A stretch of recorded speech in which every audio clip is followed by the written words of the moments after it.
Hello, hello. All right, so we got live here. Oh, wait, we're not eligible for live. When did Instagram make you eligible for live?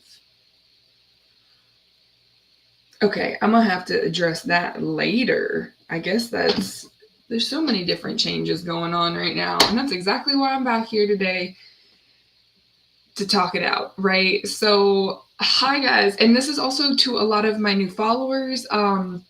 I just discovered that, so I think I turned off push notifications on all my social media, like for my phone, just because, mental health and what I stand for. And I just realized I was like, okay, there's a lot of people, like friend requests that I have to actually approve. So, welcome. Thank you for following me. Honestly, if you're following me, it's probably for a couple of different reasons. One, I post a lot. My modeling content is fairly new, so I know that grabs attention. But honestly, I'm going to really trust what I really want it to be is you're coming to my platform because you need to hear a certain message about mental health, recovery, whether it be accountability. I've started to realize that my purpose is not just perspective. Sorry, that was the wrong way. My purpose is perspective, but it's also accountability to providers. So we talk a lot about just kind of the nuanced topics of what goes into a recovery mindset when we talk about mental health. I try to answer questions if you guys have them, but I think partly because my platform has been about one direction, which is forward, and how do you pick up the stuff from the past that seems to keep us all stuck, right? So I think a lot of people are going to be finding my content at different times, for different reasons. But if you found my page, thank you, welcome. And you can swipe away at any time, but I hope you don't. So until then, so what I wanted to topic wise cover today is this has been a very interesting month for me. The month of July, it is technically August 1st now. So I just wanted to recap. I took a little bit of a break from doing my weekly discussions because I have been moving. I have been leveling up because that's the whole title of this talk today is the level up lessons. My takeaways, not only from I've been working on my mental health and my journey, my professional journey and scaling my business for a few years now, but that also, I think, if for anyone who is at that point or they feel like they're on a very similar journey, these are some of my main takeaways that I hope people keep in mind that prioritize their mental health in the landscape of success and leveling up, right? You guys can look at me today and be like, okay, she's a model, she's in the gym, she does all this. That all took time, okay? And it is time that I did document. So it's like, the hard part about when we talk about addiction, like what is it? I'm not going to open that up completely right now, but I am going to say this. Addiction is that instant moment that we do not have perspective of, right? And so whether that be an addiction to a substance, is that substance right then and there takes the pain away, or this one thing is going to make me successful. I pursue my dreams and they're going to come, all together like that. Those are sometimes that happens and sometimes it doesn't. And I think the expectation of ourselves to want what we want when we want it or we want more, that tends to come with its own frustrations and their lessons. So this level up, when I tell you the lesson, look, I got a couple lessons for y'all. But I'm going to start with the one that I really hope people hear. I posted this as like a text post on my Facebook is slow down. And I know that is probably the most opposite advice that you would hear anyone who's telling you to pursue your dreams, go all in, da, da, da. But what I want really people to understand when we talk about how do you balance mental health and entrepreneurship or mental health and career success, it is taking your time. Your brain, you'll have an immense amount of power. We as human beings we are sustainable creatures in our own right as long as we've got food and water. But is that we can produce an obscene amount of energy if we also know how to regulate it and sustain that energy, but then also be able to detach ourselves from the things that hold us back. And I think that's, my expertise with working in the mental health and substance abuse and addiction recovery fields for so long is I bring the perspective of people who, maybe have gone through different experiences, and what someone who doesn't necessarily identify with having a mental illness or a mental health diagnosis or an issue, to understand that your brain, you get a certain amount of time and a certain amount of usage out of it before it starts working against you. And if you do not know how to regulate that kind of energy, whether that be creative thinking, whether that be, working out in the gym, that's where like gym is therapeutic. It's not therapy. Okay. But if you can cultivate a perspective for yourself that you can take your time in achieving the things that you want, you're going to be able to maintain more of a balance between your health and your manifestations of what you want to accomplish in this humanity, or this human life that you're given. And I also think, it's just reframing, but slowing down. And let me just kind of open up what I mean by slowing down.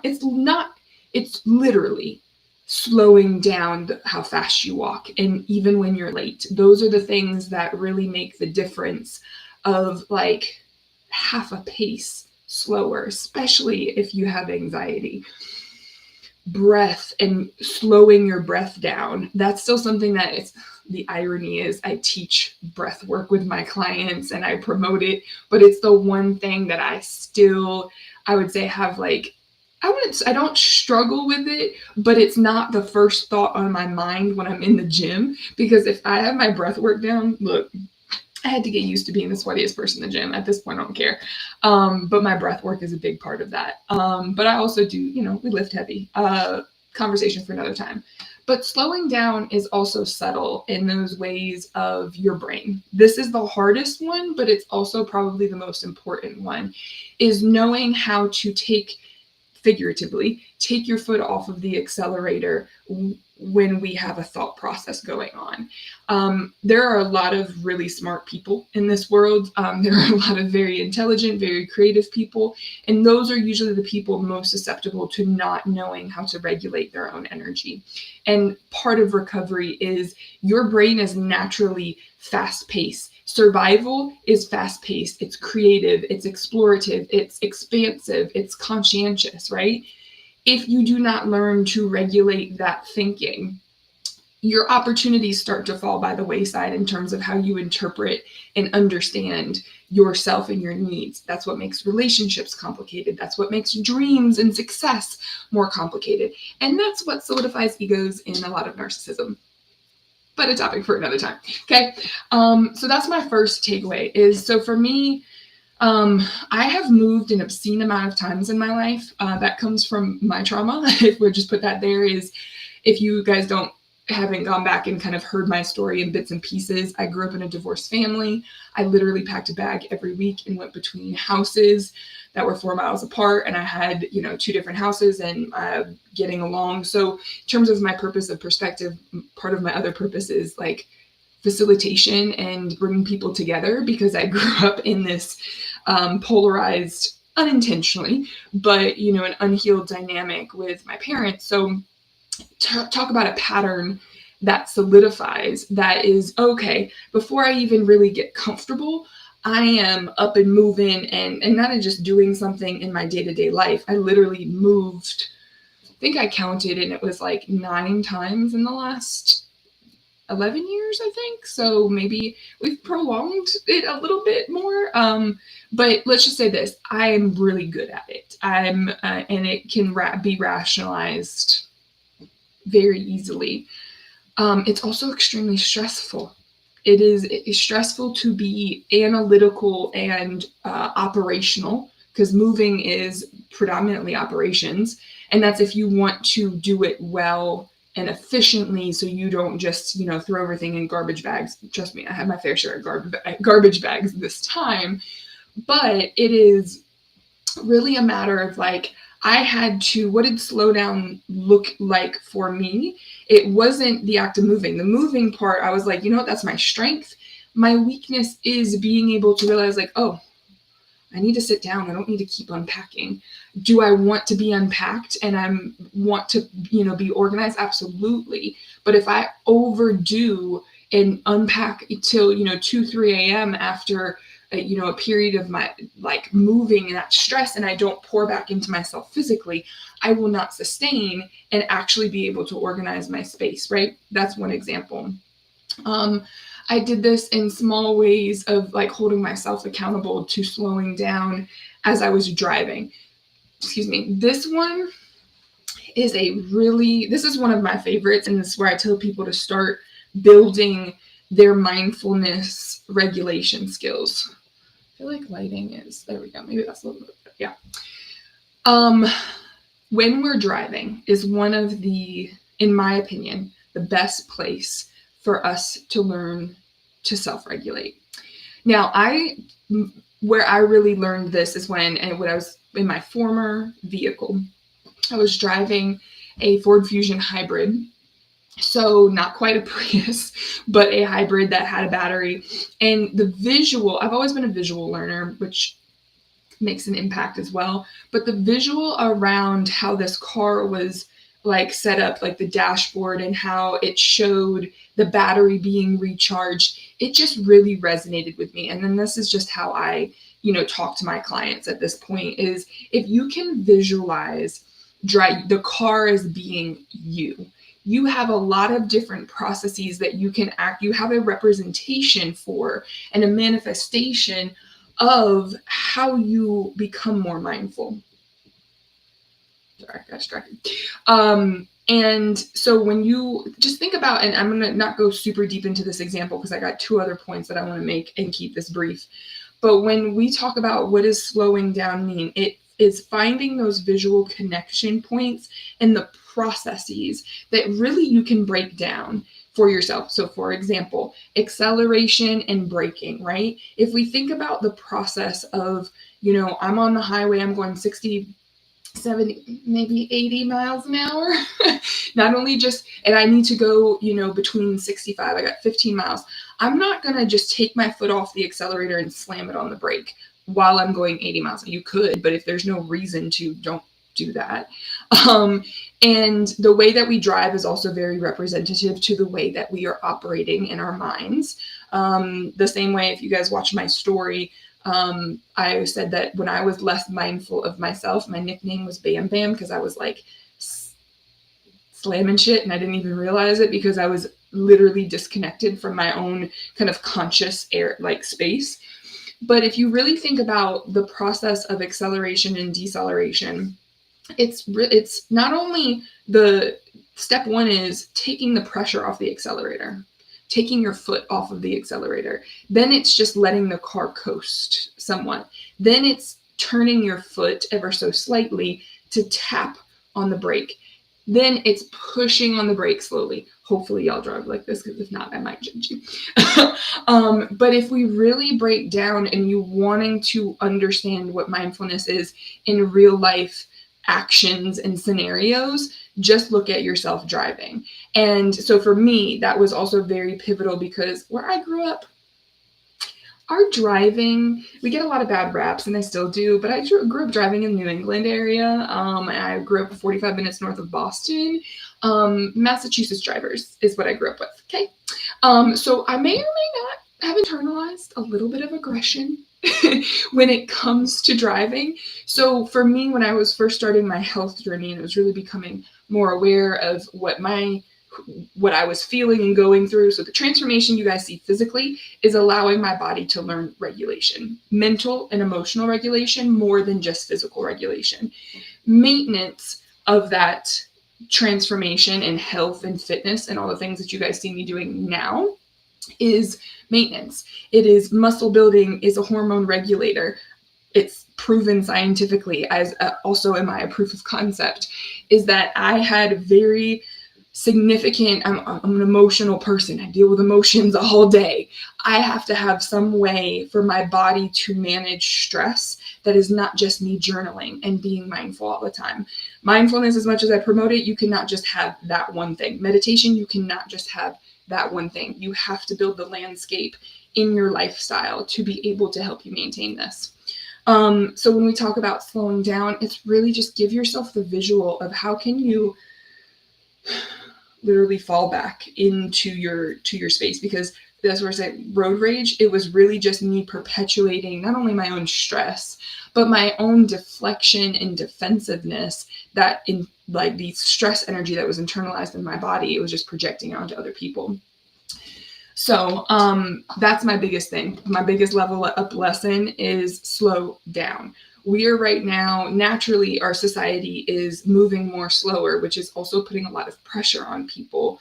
And I have so many things that I could talk about in 1 week, but just based off of, this is just my personal experience because I'm staying true to this. How to Align with Transformation is my story, my vulnerable contribution, but I can tell the stories of, the clients that I saw this week and the amount of loss that we're going through. And I'll just kind of highlight that real quick is it's going to be a season of loss. You've already seen it in the headlines with having multiple different celebrities pass away, and we're all forced to feel at this point in time, and some people are going to just keep on going, and that's okay, but eventually it's kind of counteracting what I just said, slowing down. It's keep on going is not slowing down. Okay. And it seems unnatural and it feels unnatural at first because it's like, oh, I have something to do. There is always something to do, especially in 2025. Okay. If you are bored, hit me up because I'm promise you, I'll give you something to do. And it's you. It is understanding yourself, because if you guys at this point, AI as a whole, like that's honestly a significantly higher level of intermediacy of understanding of self, but you can't even really access it if you do not understand yourself, because it really depends on how you ask questions. But I'm going to get super tangential today. I'm going to bring it back to, but slowing down, that is my first level up lesson. It seems counterproductive, but it's absolutely necessary. And honestly, if really you do your true homework and not just take what one motivational speaker says as, the holy grail of like, just keep pushing, just keep going, or let them, or, like just keep hitting it just right. If you actually looked at the people who have sustainable wealth, so I'm going to drop Napoleon Hill as a great teacher for this concept. What's his name? Of course, I don't forget his name. Martin Luther King is another one of like, even though he was taken out too early, like he was another one that knew the concept of sustainability, of like, take your time because those dreams don't manifest overnight. What's another? Anyways, Napoleon Hill is a great educator when it comes to like, how do you build wealth? Like really what you're working towards. It's not being rich on money. Those are material things. It's being wealthy with time. It's being wealthy with character. It's being wealthy to be able to make money, to have your health, right? So when we look at what that lesson of slowing down is, you actually prolong the amount of time for yourself, not only like to appreciate the moment, but that you have more moments long term when you have more of a preparation of self in success. Okay. So that's my first takeaway of this move, was I had to be intentional to slowing down. The second one, I'm actually going to jump to kind of more of like the geeky point. And because this is where, for myself, this move for me, I set the goal and the manifestation almost 4 years ago, I think. And in those 4 years, I have accomplished other things that weren't the place that I was moving to. But I also was a little confused as to why I went through those things in now getting to this point. And not only did it take longer than I expected, but what's the geeky part is I want to talk about the stages of change. So if you want to Google this, Google the transcendental. No, that's meditation. Anyways, stages of change. And I'm going to tell them because they're in here. They're also in my program, so a little shameless plug of if you guys want my coaching and my curriculum and my planning assistance, my program, we go over this in a little bit more depth about how to internalize and align yourself with the transformation of mindset through the stages of change. But just real quick, the stages of change essentially are, with intention, we go through about 5 to 6, and that's pre-contemplation, contemplation, preparation. Yeah, we're not even on action yet. And then there's maintenance. Now, I said 5 to 6 because there's this in my field, when we were talking specifically about a substance addiction, relapse is one of those kind of stages of change that does actually promote a lot of learning if it's in an environment, in a space where learning is cultivated. So I don't necessarily endorse all the time that everyone needs a quote unquote relapse to be able to do that, but I do include it because it's a very real concept. It's something that I struggle with. Well, actually, you know what? I don't want to say I struggle with it. It's a very real concept for my life, because relapse for me looks like being over empathetic for people and taking the accountability away from them. That's codependency. It is getting in the chocolate chips and the cookies and at times when I know I'm not supposed to. Okay. That's not like a big relapse, but I also, the relapse on for someone who is maybe recovering from opiates, or a substance where they don't necessarily have the landscape quite built in their lifestyle to compensate any kind of deviation from sobriety or abstinence from something, then the stages of change kind of give us that flexibility to how do you find it again, right? It's kind of like the yellow brick road. The visuals of the stages of change, one, it's cyclical. So I love that because that's all we do in life. It's all cycles based. It's all circular, right? The world is circular now that we've proven that the world is not flat and square, right? It is cycling, the season cycle, women's cycle. Men tend to be better cyclists. No, not better cyclists, but they cycle in their own ways. And the days cycle, the sun, the moon, come back in a cycle, right? So the stages of change and how we need to intellectually develop and understand not only ourselves, but how to trust the process of how we want our lives and building our lives in the direction that they go into go. This is really significant for me. This move, particularly this last month, I really needed to realize that I was kind of in all of the stages of change, because my brain, it can be really trust me, if drugs were ever my thing, I would have been really good at it. Okay.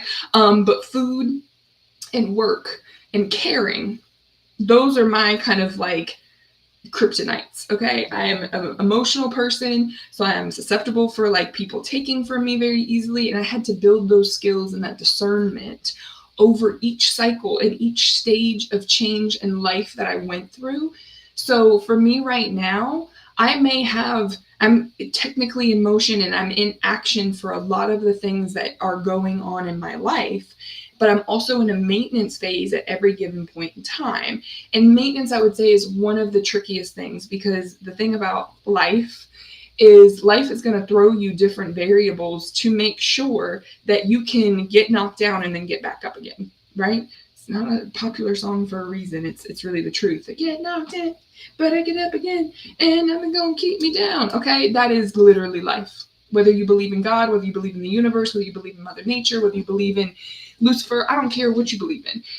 It always consists of you getting down and getting back up again, whether it be for sleep, whether it be for exercise, whether it be for a nap, whatever the case may be. So if you're wanting to be intentional about health, wealth, and prosperity, the stages of change are going to be really important for you to kind of tap into if you are new to the concept.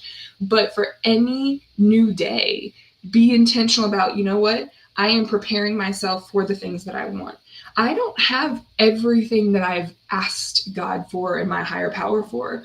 I have a lot of that. I have accomplished so much, and I have to remind my brain to be oh no, moment, not keep going to more, like, not keep going on to the next thing. Oh, I got to finish this. I got to finish that. That's not slowing down. That's just not. I can want more things for myself, but I also can require and ground myself in needing the peace of the moment. That's longevity. That's mental health. That's capacity. Okay. So because in my life with that, maintenance, I carried over my routines. I've been working on my discipline and my physical health and emotional health routines for years at this point. And I was able to maintain most of those, even though I was like working out by moving and packing a whole lot of stuff. I was still able to give myself flexibility 1 or 2 times to get in the gym, because lifting feels different than lifting boxes. I'm not gonna lie. And when we can carry over, kind of like, what's that? You bounce the ball and you grab the jacks, as many, is it jacks? Yeah, I think it's jacks. Is that you can grab as much as you can, but then life is going to hand you something different. Okay. Life handed me a lot of different things in this move. And this kind of goes to my third point of develop emotional boundaries. Okay. I have had to learn that over the course of the years when we talk about emotional wellness, and my coaching program is helping people. I right now, like as a therapist, right? What is my role for people? I am the journal. I am the emotional boundaries. I am the facilitator of discomfort. I stress people out for a living, and I train them in how to be stressed and then be unstressed, and I help them build that capacity, right? But what eventually I have to tell my clients is going to happen is you're going to fire me. You need to have a version of what I do for you developed in your ego at all times. So then that way it can go anywhere with you. It's always in you, and it's very reasonable. I did it for myself, and many people do it for themselves as well as for other people. And it is what decreases the dependency issue that we have. And that is a big part of substance use. I can bring numbers if you really want me to. I think the GDP percentage due to the opiate epidemic of our national debt is 13% of it is due to not only just the misuse of funds for treatment, but it's also for the lack of engagement from people who struggle with, a specific substance addiction. Capitalism is also fueled by addiction. So it's not this problem that's ever going to fully go away, but it is something that we need to lessen over time. And emotional boundaries, I know boundaries, I don't really talk about boundaries on this particular podcast because of the ever-evolving concept and understanding of what they are and what they look like. Is I'm going to tell people and break through pretty much, if I were to talk about boundaries, I'm going to basically tell you that your understanding of boundaries is probably wrong. Sorry. Which is why I don't really talk about boundaries, because there's not a lot of context in what I talk about in this particular space than when I would have a personalized conversation with someone who is learning how to have healthier boundaries. There are so many different types of boundaries that we need to be able to not just impose on people, but to internalize within ourselves. And emotional boundaries is probably the biggest one. So why do I bring that up? Well, guess what? When I moved, this was one of the smoothest moves I actually ever had. And part of that is because I gifted myself movers. I usually move on my own, where I pull in my friends and I ask in my community of who's available, but I also just didn't want to do that. It's something that I also struggle with, is asking for help. And I did it a little bit this time, but I really just was like, I want to get this move done. I told myself the last time I moved a year and a half ago that I wasn't moving anymore. Not just, I will always be on the move, but I was not moving myself anymore. So to stay true to what I said, that emotional boundary of no, let people help you. Now, I still helped the movers. Don't get me wrong. I don't know how to sit still. I had to pack. I had to do all these things, right? All these little knickknacks that I got. And I'm trying to why do I have so much shit? Okay. But why were emotional boundaries extremely important in this move? Well, the day that I moved over 4th of July weekend. It was hot AF. The water heater went out. Then the next day, did this tropical depression come in and almost essentially flood half of Durham and Orange counties. Thankfully, everything was fine. We learned a lot about how the property is, sustainable and I want to say flood proof, but in a good position, right? But we really learned like there was a lot of challenging scenarios. So, what are emotional boundaries really supposed to do? They're supposed to maintain the structure to your perception that is not going to be influenced by, oh my God, the water heater went out. I'm horrible. I'm like, the world is ending. Okay. The emotional boundaries is, oh my gosh, okay, the dam almost broke.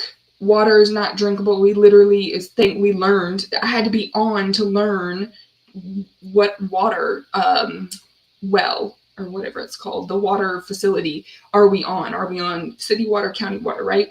If we're in a state of reactivity, if we do not have healthy emotional boundaries, that cognitive functioning is not able to happen in our brains, right? So over time, like I have been known to not deal with stress well. I deal with stress well, but I don't deal with stress well sometimes. Like I'm really smart, but sometimes I just be like, Sarah, what was that? And I'm like, my brain was offline. Okay. But emotional boundaries are that those buffers, the screens to, oh my gosh, we have a reaction. Refocus. Oh my gosh, this could happen. It's not happening in real time, right? And even though I know literally, like, okay, I didn't lose water, the hot water heater went out, it wasn't something that I even really, like, I felt the reaction. And I was like, you know what? Do I need to express this? No, it wasn't that big of a reaction for me to have to sit down and process. And that's why I think like these level up lessons, like if you were, I don't care where you're at in your journey, if you've been on this health journey and mental health stuff, if you are still quote unquote struggling with your mental health, it's probably because honestly, you were paired with a therapist or you didn't have enough capacity to provide your own perspective and you've locked yourself into a peaceful space and not necessarily able to cultivate peace anywhere you are. Cultivating peace anywhere you are comes with building capacity to deal with stress and to emotionally regulate, have emotional boundary development, all that. If you are locked in and just being like, you know what, this is the way that I want to do life and no one else can change, so I can do it this way. Well, then, yeah, you may be a healthier version of yourself, but you're not necessarily going to be able to sustain. And honestly, your brain is probably internalizing a lot more stress than you have an ability to conceptualize.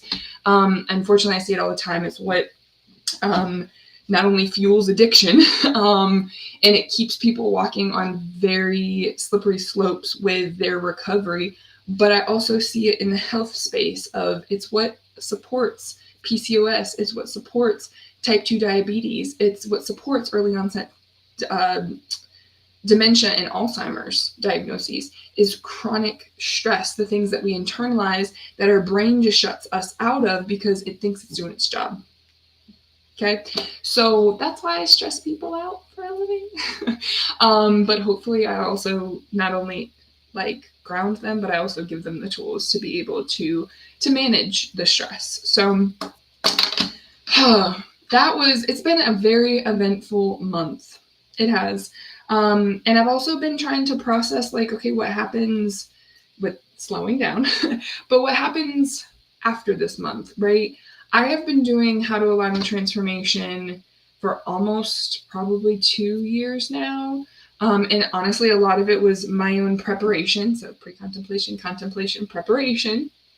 It was my own preparation for things that I was trying to determine what I desired in my life. And the things that I have, guys, coming for you, I think are foreshadows to where I'm going. You know, the modeling was one. That's, I think, a preparation of, you know, being comfortable at, if you'd watched my journey physically, which is it started more as like kind of a health fitness journey.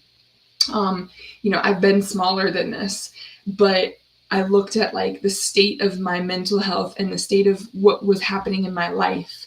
And that body that I was in, I was, you know, almost at the goal weight of what the healthcare industry wanted me to be, which was 185 pounds at 6 feet tall.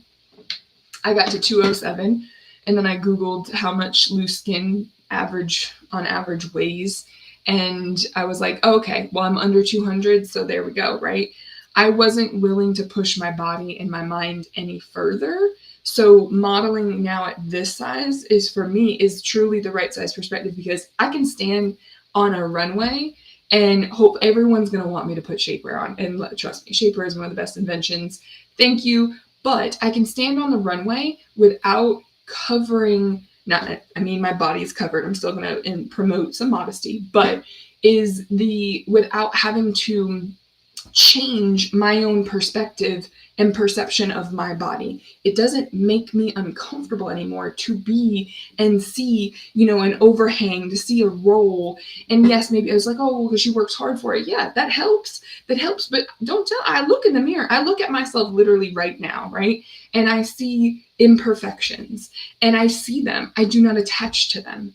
Whereas before, I used to be almost so confident with a smaller body that I stopped caring about my impact on people. That wasn't where I wanted to be. So now, being more conscientious of who I needed to be, to not only just be who I wanted to be, but be who I needed.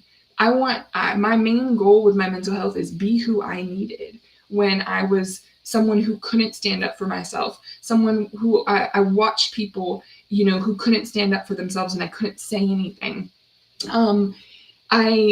I'm an observer. I also think that's a superpower, but it's also a skill that can be learned. Okay.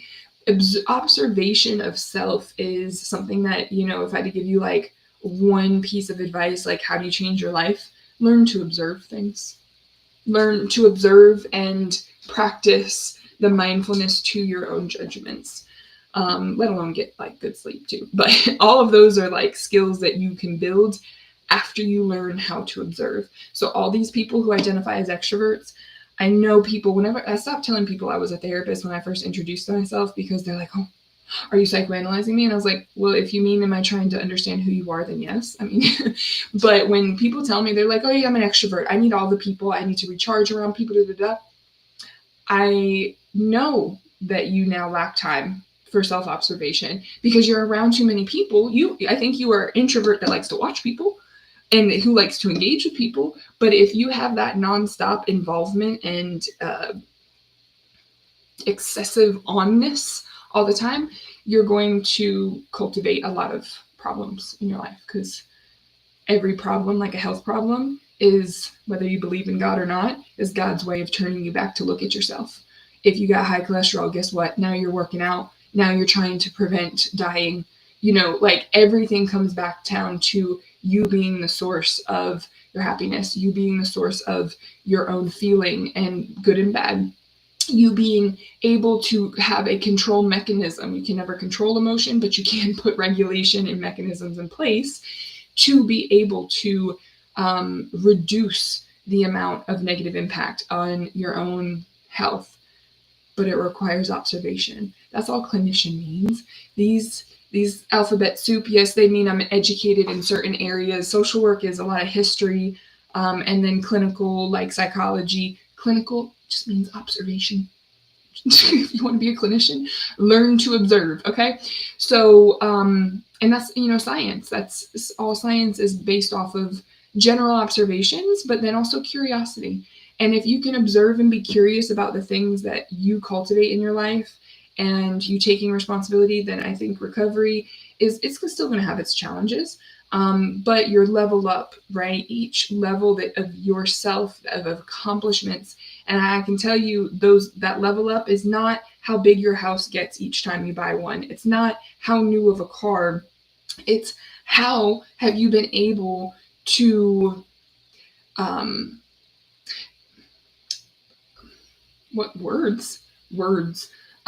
have you been able to open space for yourself and others to be able to bring unity and peace to the people around you? That's all leveling up really is. I mean, you look at, Sara is the singer, was an artist just on her brink, I think, a debut when I was younger. And the song Level Up is on my gym playlist. And it just reminds me that, you know, her journey to being a star, a celebrity, a is the version of herself, is all she's turned outwards to her fans.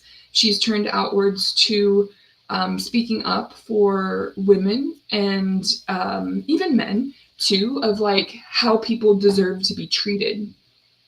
And Beyonce does the same thing very similarly, and more subtly in some ways, but she is an icon for a woman can do it. Jay-Z didn't put on all those shows, whether he funded them or, but he was there as a support system.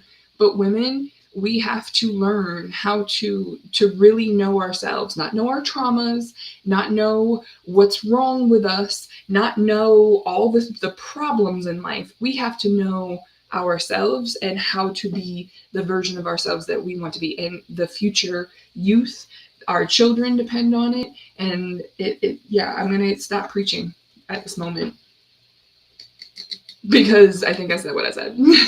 Okay. So those were my level up lessons from my little perspective of 12 plus years in recovery space and understanding, you know, health is not just losing weight. Please, if you are on a weight loss journey, at some point switch over to being a health journey.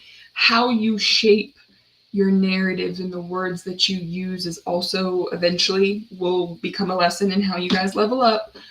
But you can be very inclusive of health and money if you're not focused on weight loss, because guess what? That's really just a material, like, sickness.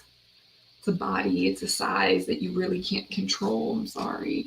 But a health journey, you can find health in just about anything. So, all right, I'm going to go chip away at this to-do list and finish unpacking since I did it in doses and I slowed down and took my time.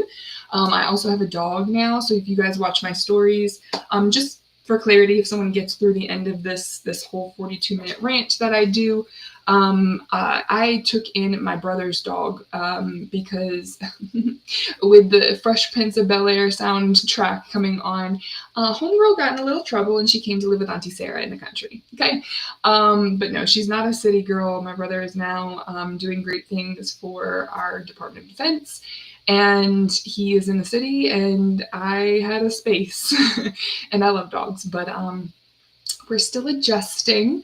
And I also have a cat, and dogs and cats have to learn how to live together, and we're still learning. So if you guys see, I might be not as frequent on Fridays because I have some things coming up in different projects, podcasts, and collaborations that I'm really excited to share with you guys over the course of the next few months and the next year or so. And just, yeah, I'm excited for this new level.